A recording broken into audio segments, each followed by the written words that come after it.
कशी आहेस? मी बोलायला सुरुवात केली. ठीक आहे, तू कसा आहेस? ती बोलली. मी पण मस्त, मी म्हणालो. आज तिला भेटलो. ठरवूनच भेटलो होतो. कित्येक वर्ष अधुरी राहिलेली भेट पूर्ण करायची होती. मी तिला लहानपणापासूनच ओळखतो. रोज शाळेत जाताना दिसायची. फक्त स्मित हास्य व्हायचं. इतर मित्रमैत्रिणींसारखं मी कधी बोललोच नाही तिला. पण आज ठरवलं होतं जायचं आणि भेटायचं तिला. तिच्यात जास्ती बदल झालेला नव्हता. खूप सुंदर दिसत होती. लहानपणी जशी दिसायची तशीच. तिला पाहून एक स्मितहास्य देण्याचा प्रयत्न केला, पण जमलं नाही. माझ्या अवस्थेकडे बघून ती हसली थोडी. खूप सारे स्मित तरंग तिच्या चेहऱ्यावरून ओसंडून वाहू लागले. कितीतरी वेळ मी फक्त तिच्याकडे वेड्यासारखा पाहतच राहिलो. तीही पाहत राहिली. बऱ्याच वेळाने आमच्यामध्ये असलेल्या शांततेमध्ये तिने खडा टाकला. इतक्या वर्षांमध्ये आपण पहिल्यांदाच भेटतोय ना असं? तिने माझ्याकडे पाहत हसत विचारलं. भेटतोय खरं, पण शाळेत जाताना नेहमी भेटायचो ना आपण. मी अडखळत काहीतरी बोलायचं म्हणून बोललो.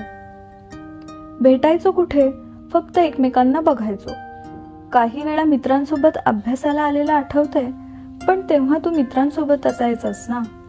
आपण तसं भेटलो आणि बोललोच नाही. हो ना, मीही होकारार्थी मान हलवली. त्यानंतर तू पुढच्या शिक्षणासाठी निघून गेलास. हो, असंच काहीसं.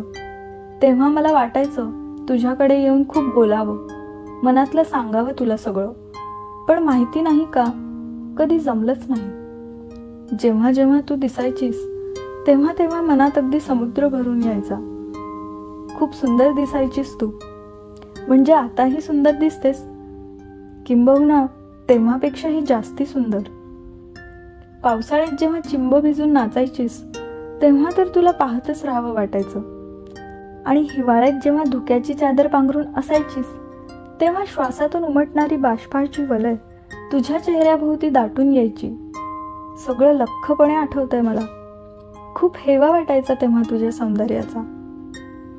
आई ग, किती ते वर्णन. माझ्याबद्दल इतकं कोणी बोललेलं मला आठवत नाही. अनेक स्मित तरंग तिच्या चेहऱ्यावरून वाहू लागले.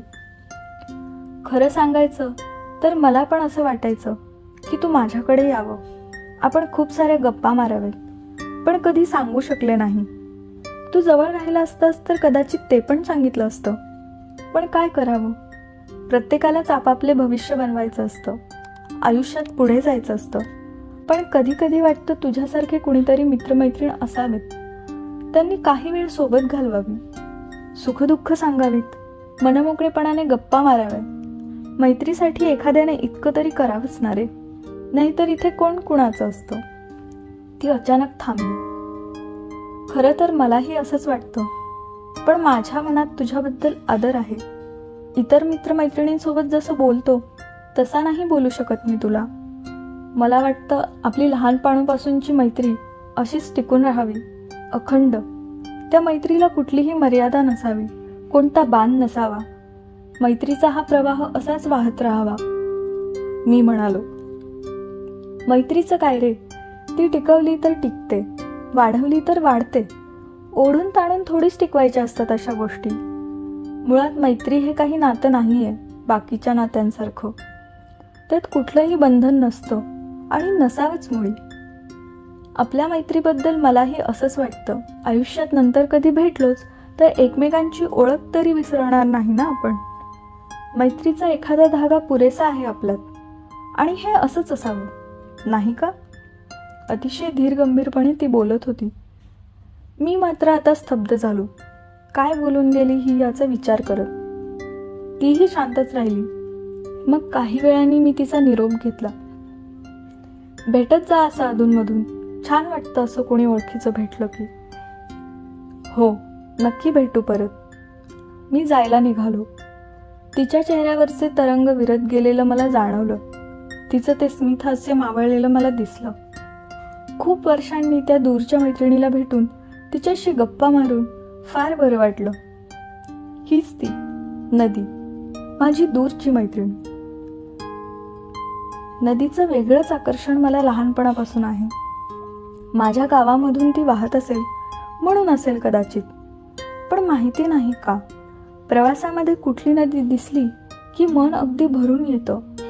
लहानपणी जेव्हा नदीचा दुसरा काठ दिसायचा तेव्हा वाटायचं द्यावं स्वतःला नदीमध्ये झोकून आणि जावं दुसऱ्या काठावर. पोहता जरी येत नसलं तरी वाटायचं की नदी आपल्याला बुडू नाही देणार, अलगदपणे घेऊन जाईल दुसऱ्या काठावर, इतका तर विश्वास. समुद्र जिवलग मित्र असेल तर नदी ही मैत्रीण. कधी भेटलीस तर जास्ती काही बोलत नाही, कधीतरी नितांत सुंदर असं स्मित झळकेल तिच्या चेहऱ्यावर. वाटेमध्ये प्रवासात सोबत कुठे दिसली तर जोपर्यंत दिसेल तोपर्यंत आमची सोबत, फक्त एक स्मित हास्य दोघांमध्ये. नंतर ती तिच्या वाटेला आणि मी माझ्या.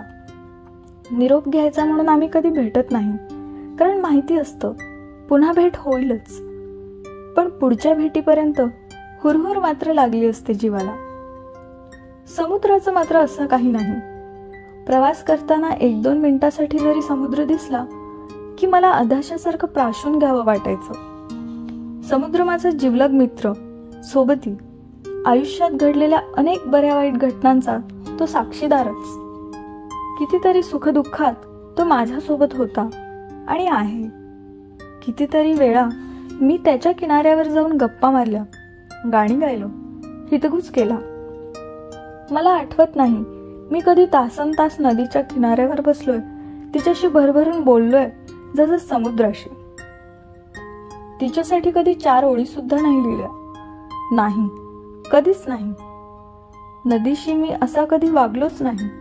तिच्याबद्दल नेहमीच एक आदर वाटत आलेला आहे मनात, म्हणून इतक्या मनमोकळे बोललो नसेल कदाचित.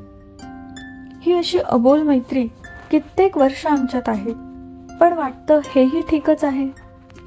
प्रत्येकासमोर आपल्या आयुष्यातल्या व्यथा मांडण्यात काय अर्थ आहे? सुखदुःखाचं पुस्तक सगळ्यांना वाचून कशाला दाखवायचं? नुसतंच बसावं कधी एकमेकांसमोर आणि काहीही न बोलता आपोआप उलगडत जावेत मनातले बोल. बोलण्यासारखं असावं, पण तेही सुखदुःखाच्या पलीकडचं, अमर्यादित.